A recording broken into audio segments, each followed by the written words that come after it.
Hi, I'm Karen Hillen. Welcome to the My HR Partner podcast. We talk about all things HR from recruitment to ending employment. If you'd like support with your HR, check out our website www.myhrp.com.au. Hello and welcome to the My HR Partner podcast where we talk everything HR, and once again, welcome Karen Hillen. Thanks. Okay, today we're going to talk about what most employees would be quite interested in, I'd imagine, but also for employers to be able to manage, and that is leave. Can you tell me what types of leave are we entitled to in Australia? Because there's plenty, isn't there? There's quite a few different types of leave that employees are entitled to. And most of these types of leave that I'm talking about are for permanent employees. So that could be full-time or part-time employees. I suppose I'll start with casuals first, just to tell you what types of leaves casuals can get, because they don't get most of it. Casuals can have unpaid personal carers leave, also known as sick leave. They can have unpaid compassionate bereavement leave. And some casuals will also be entitled to long service leave. But apart from that, casuals don't get leave because they get 25% loading on their pay rate.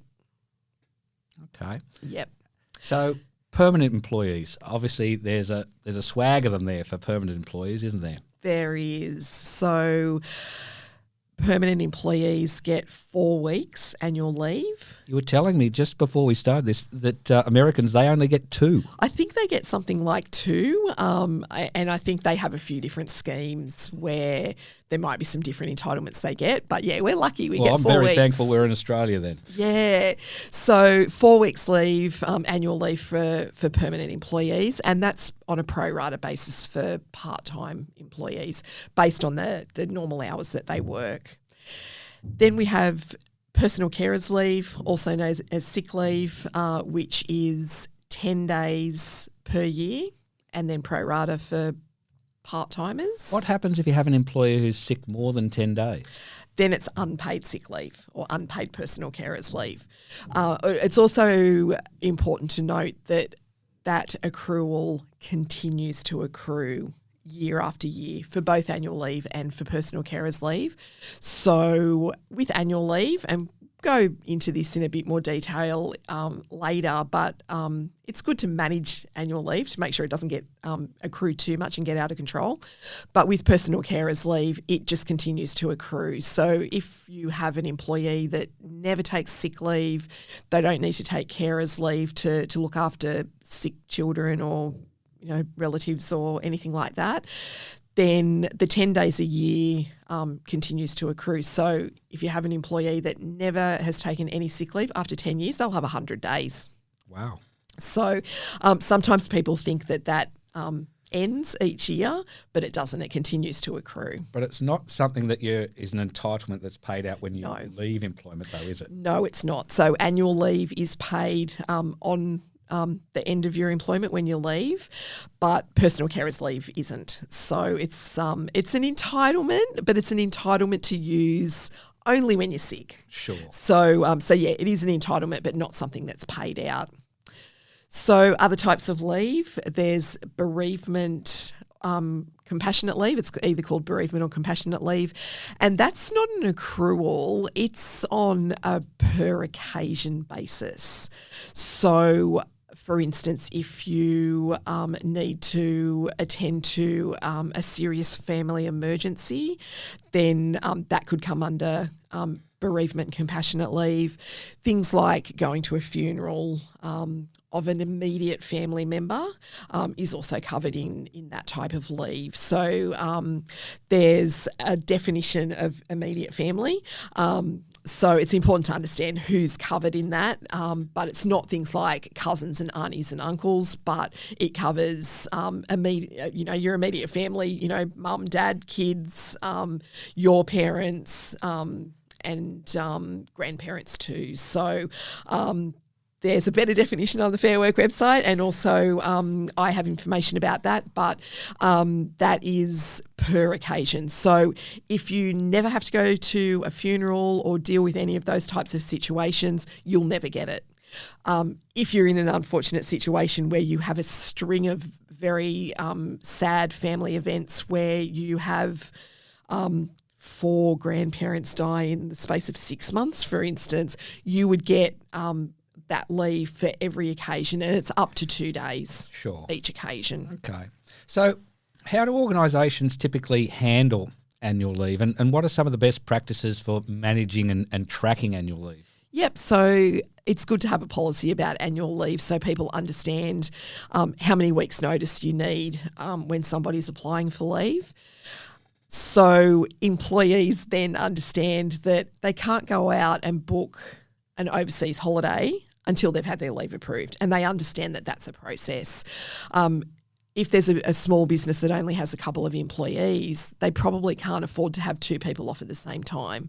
So those things can be covered in a policy. So people understand what the process is for the business and what the process is to apply. Sure. So again, every episode we do of this podcast, Karen, it comes back to your policies and your procedures, isn't it? And having a roadmap that both employers and employees can follow when it comes to all of these things. It's easy to have it all in writing. There's no question. You can see it. It's in writing. You can read about it. And there are no misunderstandings in relation to what processes are. And it all comes down to communication as well, making sure that people are aware of those policies as well, so they know where to go and look for them. They know that they got a copy when they first started. They know they get a copy when it's updated, for instance. So, yeah. Sure. Just back on annual leave, are employers able to give more than 4 weeks as, maybe an incentive to employees? And is that something you see happening at all? I don't see it happen very often, but it's definitely something that a business can look at.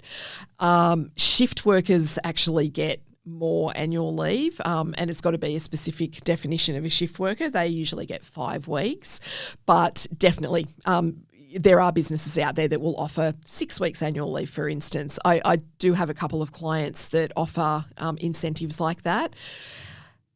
It can be a great way to attract people into your business and just, have that point of difference. So it can be something that people do. I don't see it a lot, but it's definitely something you can do. 4 weeks is the minimum requirement that you can't go under. I've also had businesses ask me if we can, we pay way above award, so we just want to give 2 weeks annual leave. That's not allowed. I can understand the reasoning behind it, but it's a minimum of 4 weeks. Sure. So what can you explain to me the concept of unlimited or flexible leave? Yeah, look, that's coming up more and more now where, you see businesses talking about going to a 4-day working week or having unlimited leave. Again, I think it's just another way that businesses are looking at to be able to entice people as an added extra. So it seems to work okay from what I can see and where I've seen some case studies. And I think you've got to have a really special culture for that to work where people just aren't taking advantage of it. But it seems to work in some businesses. So I think if businesses are coming up with things like this to reward their employees, I think it's a great thing. Well, look, we're hearing a lot more about the 4-day working week now, aren't we? Yeah. Becoming more and more prevalent. Absolutely. And I think there's a difference. Some people are going to the 4-day working week and they're working still their 38 hours over 4 days, but there are some businesses out there that are just working 4 days. So on that pro rata basis, but still paying as a full-timer. And I hear that research is showing that productivity is even going up. Yeah, people are happier. Yeah. Interesting concept. Yeah. And look, so many things are changing in this world we live in, and so many norms are being challenged. Yep. I guess HR's got to keep up with that, don't they? And businesses need to keep up with it too and find different ways to keep their employees happy. But that is a fantastic thing about my HR partner is that you're all over any changes in legislation, any changes that affect that whole HR function for a business, so business owners don't have to be. They don't have to think about it. That's what I'm here for. I suppose just talking about leave too, there are quite a number of other types of leave that employees are entitled to, according to the Fair Work Act. So it's important to make sure that you do understand those things as well. I've had some people say, "Oh, I don't think I'll offer that type of leave," but it's an entitlement. So things like community service leave. So there's two types of community service leave. There's unpaid, and it can be things like if you've got an employee that is a volunteer in the SES or the volunteer fire brigades or those types of things. If they're going to volunteer at a natural disaster or an emergency situation, they get unpaid leave for that type of thing. And jury duty also comes under community service leave. And that's actually an element of paid leave up to 10 days a year, I think, where it's a top-up pay arrangement. So the employee has to give proof of attending the jury and what payment they received from the courts, and the business needs to top that up. Sure. There's also parental leave. Parental leave's mostly unpaid, but again, as you said, can businesses offer more than the 4 weeks annual leave? Businesses can also offer paid parental leave if they want to, but the entitlement is unpaid. But there is a paid parental scheme that the government looks after and the government pays. So again, a lot to understand and be on top of, isn't there, as a business owner? So much. And, if you talk about another type of leave without pay is not actually an entitlement. So it's not something you have to give your employees. But again, it is something that you can consider for an employee that might want to take extra holidays, or they've got something that they need to take some leave for. And that's a little bit different to unpaid sick leave or unpaid personal carers leave. Sure. Here's an interesting question around sick leave. So an employee goes off on sick leave, and the employer discovers through whatever means that they believe that the employee is not actually sick or under the conditions that they've led them to believe. Where does one stand in that situation? Oh, look, I've seen it happen a lot. Look, I'm sure it does. Quite often people will, chuck a sickie and they're all over social media that they're at the beach or they're at a music festival or they're off on a weekend away. Did you ever watch Ferris Bueller? Do you remember that movie? And he takes the day off and goes everywhere, and he's almost seen on TV catching the ball at the baseball. I think that's the thing, sometimes people aren't very clever about thinking that, maybe somebody might see that. So it can be difficult and it depends on the circumstances. So for instance, if somebody is off sick and they provide a medical certificate, it's really difficult to disagree with a medical certificate, even if you see them posting themselves on, Instagram or Facebook and they're at the beach or, they're off doing something. It can be a little bit of a tricky situation, but again, policies and procedures come into play. It all comes back to it, doesn't it? For instance, you can have a policy to say what circumstances you need a medical certificate. So if you're a business that has a huge problem with people taking lots of sick days and or you suspect a lot of them aren't genuine, you might want to have a policy that says employees have to bring a medical certificate for every single occasion. Sure. If you don't need that and that's a bit extreme, you might want to have something that says 2 or more consecutive days you need a medical certificate, possibly before and after weekends, public holidays, things like that. So you can set those rules in relation to what sort of circumstances you need a medical certificate. But I think too, if, getting back to if somebody has just had the day off, said they're sick, they don't have a medical certificate, and you got some pretty serious proof that they weren't sick, you would definitely be bringing them in for a meeting and having a discussion about it. You can't have a performance discussion about someone being sick, but you can certainly bring them in and ask them the questions if you've got proof or you suspect that they're not sick. Could you have it in a different area of your policies and procedures handbook under disciplinary? Have you ever seen that? I guess you don't expect people to do it, so you can't cover every eventuality, can you? Yeah, look, it's a form of misconduct, really. That's what I would have thought. If you if you can prove that somebody wasn't sick when they said they were, I would definitely be bringing them in for a meeting to ask the questions, and it may result in some type of disciplinary action. So it's one of those things where it will depend on each circumstances and what's happened, because somebody might have, I don't know how, but a perfectly reasonable explanation of why they're sick, but they still went to the music festival. Yeah. I think it can really depend Again, a on the minefield. circumstances. Yeah, and important to make sure that you've got clear policies and guidelines in place so people know. So your handbooks that you help with your employers with would cover and have definitions of all these types of leave? Yeah, it covers all of the different types of leave entitlements that people are entitled to under the National Employment Standards, and also processes in relation to things like how to apply for leave, and you know, even if there might be rules about when people can take annual leave, some businesses might have a block out period. Accountants, for instance, might say that you can't have annual leave over the busiest period of the year when you're doing tax returns, if that's what they do. So you can put those sorts of things in as well, and give those guidelines and rules about what people can and can't do. Also important to note too that in a lot of awards there's also some recent changes about shutdown periods. A lot of businesses close down over Christmas, New Year, usually for 2 weeks, sometimes longer. There used to be a clause in a lot of awards that said you could direct people to take unpaid leave. That's changed slightly now, so it's important to be on top of those things as well.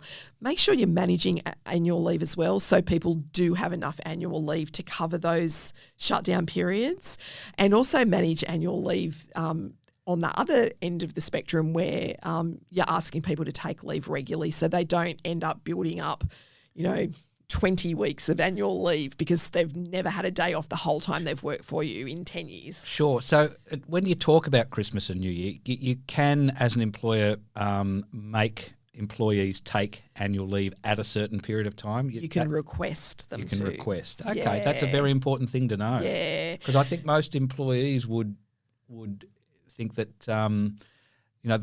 that's just a given. I have to take that time off. We're closed. Yeah, so I think it can get a bit complicated, but I think the main way you're going to run into problems is if they don't have enough accrued leave.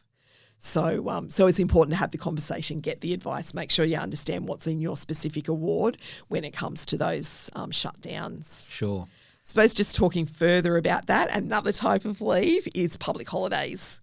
And public holidays, the main ones are the same across Australia, but there are also some variations across states and even regional areas. So it's important to understand what public holidays are relevant for your business and your staff, and also understand the regional days that might be applicable in where your business is. And also part-time employees only get public holidays on the days they would normally work. So if you've got an employee that doesn't work on a Monday, they don't get most of the public holidays that fall on a Monday. Yeah, so it's important to understand that. In hospitality, retail, businesses that work across, every day of the week, it's important to understand when there's, Easter and Christmas where there might be a public holiday in some states. Easter, for an example, will be Friday, Saturday, Sunday, Monday, all the public holidays. In some other states, only some of them are. So it's important to educate yourself. Again, I've got information in my HR hub. I've got a public holiday calendar in there for all states, so you can have a look and see what public holidays apply to your business. Karen, I'm continually blown away by just how much knowledge you have, and for any business owners out there listening to this, couldn't highly recommend enough going to Karen for all the resources that she has and the services she has to offer, so you don't have to worry about all this stuff. You're possibly listening and being overwhelmed, as I certainly have been through a number of these episodes on just how much you need to know. Well, actually, you don't need to know it. You just need to have Karen in your corner because she knows it and will be able to look after it for you. So where can somebody get in touch with you, Karen?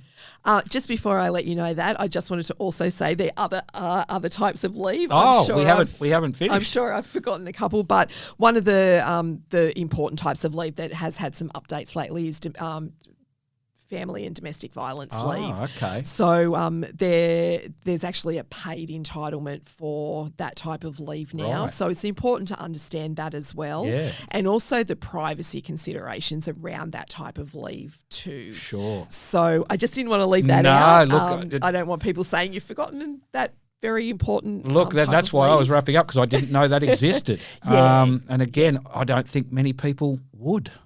Probably, and look, to be honest, I would hope that there's no business in Australia that ever has to grant that No. type of leave. Unfortunately, there is, no. yeah. So I think it's a good safety net for people who really are struggling and need that little bit of extra support. Yeah, for sure. Yeah. And I'd hope there'd be no employers that would have any problem with having to do it. Well, it's legislation now, so they don't have a choice. No. But yeah, so where can you find me? My website is www.myhrp.com.au, and all the different social channels, Facebook, Instagram, LinkedIn, YouTube, and this podcast. On the website, you'll find all of my information. You can book in for calls. You can get policies and contracts, and there's lots of information on there. Fantastic. Book in for a call and find out what Karen could do for you. Once again, thank you very much. Thanks. Have a good day.